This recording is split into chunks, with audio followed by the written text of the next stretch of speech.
time. I'll tell you, Duncan has been great in the clutch all.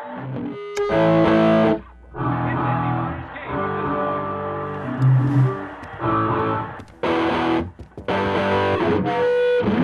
This could be an MVP season. The smallest moments can have the biggest impact on a child's life. Take time to be a dad today.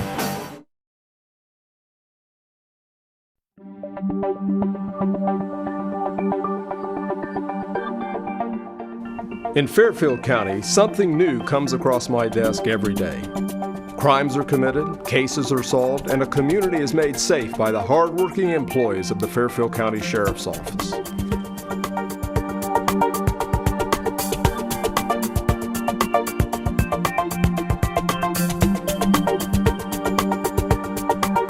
Welcome to This Week with Sheriff Dave Phalen, a weekly program here on LSN Television, and we're also carried by a number of radio affiliates here in Lancaster. Do appreciate you, the viewers and listeners that join us each and every week. We are now into about our 14th year on radio and 5th year on television, and certainly it's a humbling experience to be your sheriff, and this has been a great program to let you, the citizens, know what's going on in this county. We have a lot of guests from within the sheriff's office, outside, and this week is no different. Back by popular demand, Kyle Witt, our newly elected county prosecutor, starting January of next year. That's exciting. Right. Yeah, well, we still have to go through the general in November, but at this point it looks like there's going to be no challengers. So that looks good. Looks like it'll be a formality, but we're really looking forward to it. Looking forward to the challenge ahead. And so again, we mentioned this last week. Congratulations on thank you. on your election. Yeah. And so campaigns are tough, and it's tough to get them. It's good to get them behind you so you can start focusing on the future. Yeah, but it's a sigh of relief to get over one hurdle, but the work starts anew again right away. I mean, we're working on a transition plan, moving forward about how to, follow through on a lot of the changes that we discussed during the campaign, and I have lots of ideas, that I'd like to implement moving forward, and it's going to take a lot of hard work and determination, but I feel like if we can put the right team in place, I think we're going to be able to accomplish some really good things. Well, I think one of your gifts is the fact that you've had an ability to maintain good working relationships with a lot of different agencies in your current capacity, and I think that will certainly carry over. And I've often thought that with a prosecutor and law enforcement, the witnesses, the social services aspect. So there's a lot of different dynamics that come together, and when we're all kind of working together, it's going to always be a little. And we may not always agree, but I think as long as you have those personal relationships, that things go a lot better. Yeah, absolutely. I mean, you have to, because at the end of the day, I mean, the problems confronting, and we're not unique. I mean, they're all over, but the problems that we're confronting in this county, as a lot of counties are, they're just too important. I mean, and they're too widespread, and for one person or even one department to address them. I mean, we all have different roles to play in the criminal justice system, and the county prosecutor, as sheriff does, it touches upon so many different facets of our society and our community that you need to have those relationships. I would completely agree with that. And I just want to recap as we kind of got toward the end of the program for our viewers and listeners that may have missed last week, that the difference between the law director and the city prosecutor and the county prosecutor. Yeah. What are those? Because I'm surprised how many people really don't understand that there is a difference and some of the different responsibilities. Absolutely.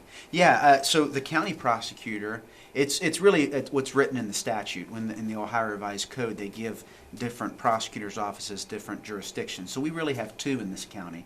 We have the county prosecutor, Fairfield County Prosecutor, and they handle adult felonies as well as juvenile offenses. So if you're under the age of 18 and get into trouble, then you're going to be dealt with by the county prosecutor. And then if you commit a serious crime that involves, oftentimes serious bodily injury or a property crime of a very high value, something that you can go to prison for a long period, for years rather than months, that's something that the county prosecutor would handle as an adult.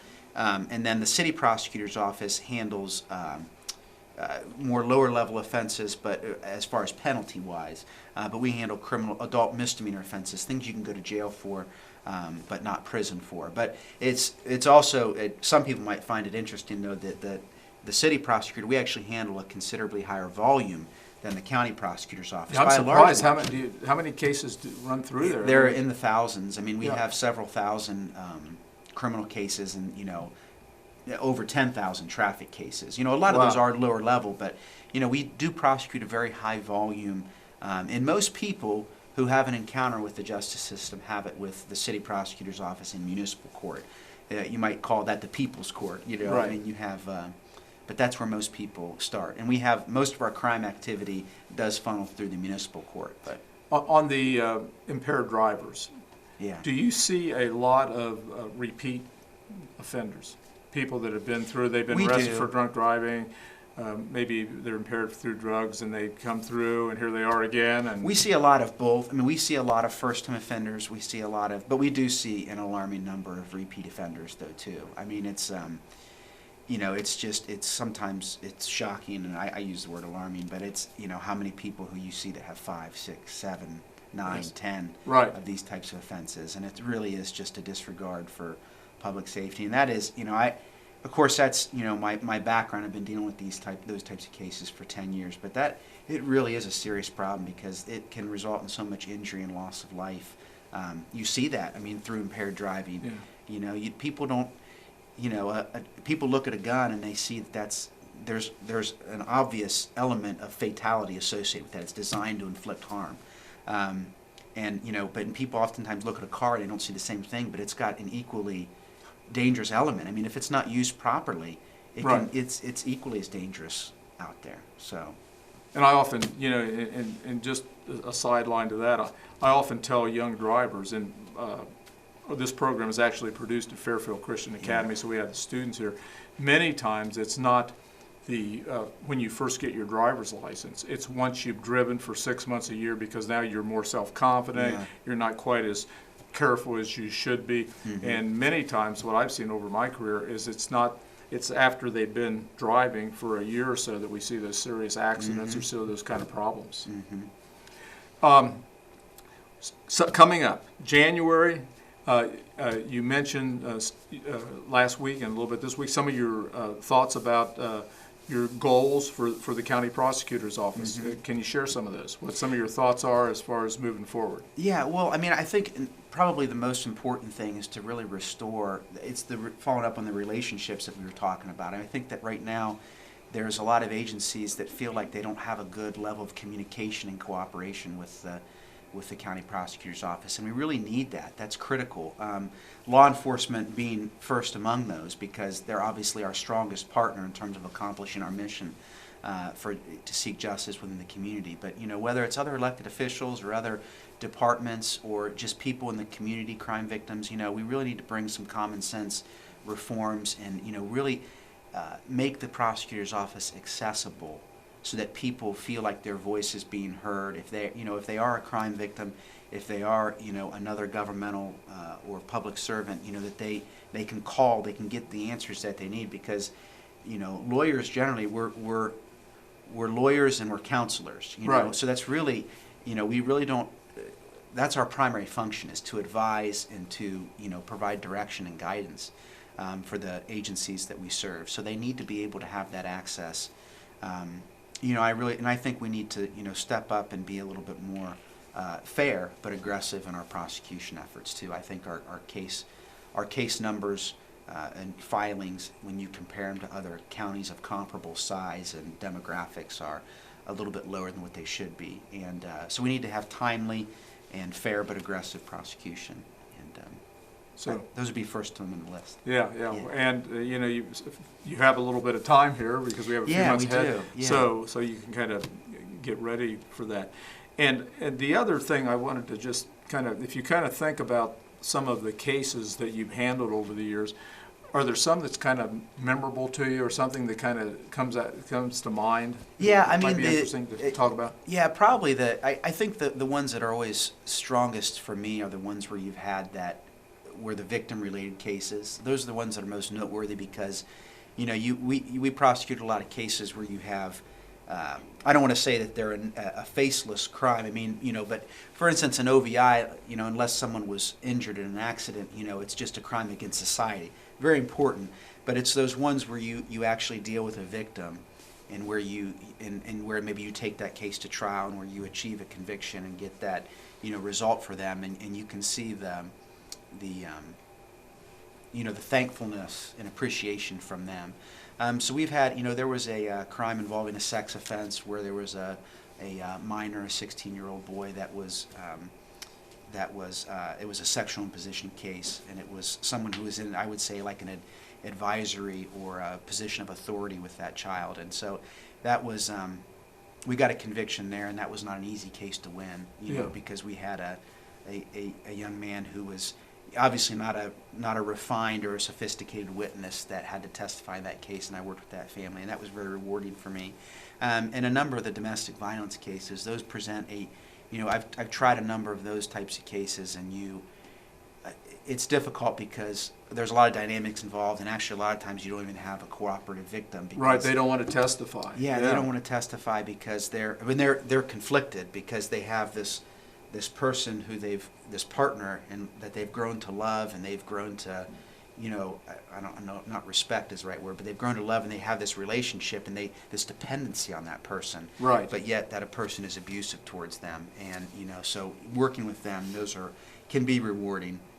And I'll tell you, as I think back on my career, how at least the law enforcement component has changed so much, because I can remember there would be a time where police officers would go on a domestic violence, and the woman, typically it was the woman was battered or she'd been struck or something, and the police officers would separate them, and ask the lady, whether it be a girlfriend or a spouse, do you want to prosecute? And if she said no, we'd say, okay, end of story. But right. Today, that's no longer the case, because the presumption is that we're going to go ahead and arrest the individual now, and kind of take that away out of her hands, at least initially. So those things have really improved over the years. Yeah, and I always try to take that. You really have to take ownership and put yourself in the driver's seat as a prosecutor. I mean, I always try to take the approach of relieving them from that responsibility, and right. really taking that from them and say, here's the thing, I'm going to go out and talk to the defense attorney, or if the person's unrepresented, the defendant directly, and say, your victim, your whether it's a spouse or girlfriend or whatever, they're no longer in control of this case. I'm in control of this case now, and that gives them, I can be the bad guy, right. And sometimes I hope that helps them navigate that process and land in a better spot. We're just about out of time. Are we really? Yeah, wow. It really flies. What I'd like to do is, once you get in there in January, and you must come back, I'd be happy maybe to. Periodically, every few months, come back and kind of report in what's going on. Absolutely, And I think the viewers and listeners, our citizens, would certainly enjoy that. Absolutely. Been a good couple weeks with you. I've learned a lot. Yeah, well, thank you, Sheriff. And appreciate you being with us. Yeah, look forward to working with you more in the future. Prosecutor-elect Kyle Witt takes office in January of 2017, and do appreciate him spending a couple weeks, and a great guy, and an individual I've grown to respect over the years. Well, the clock on the wall says we're just about out of time. Appreciate you, the viewers and listeners. Kelly Roberts, our executive producer behind the scenes, and certainly the staff here at Fairfield Christian Academy that helps put this program together. Without all these folks, we wouldn't have a program in this kind of a venue to let the citizens know what's going on within the county. Till next week, same time, same place. God bless. If you're driving, buckle up, and I'll see you right here next week.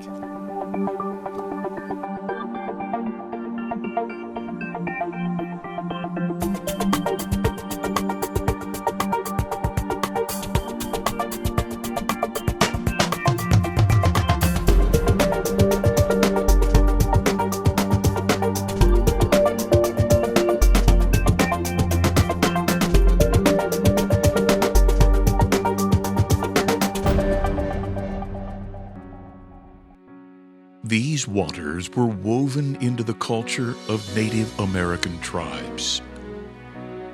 The descendants of the early Europeans built a business here based on agriculture. And today, this unique destination in the central Ohio countryside comes to life with stories and memories centuries old. The Fairfield County Historical Parks invites you to amazing Rock Mill. Above the falls of the Hocking River Gorge, here together, nature and man have created some truly American stories that you'll want to experience with the entire family. Visit us or learn more about Rock Mill and the largest wooden water wheel in the nation at historicalparks.org.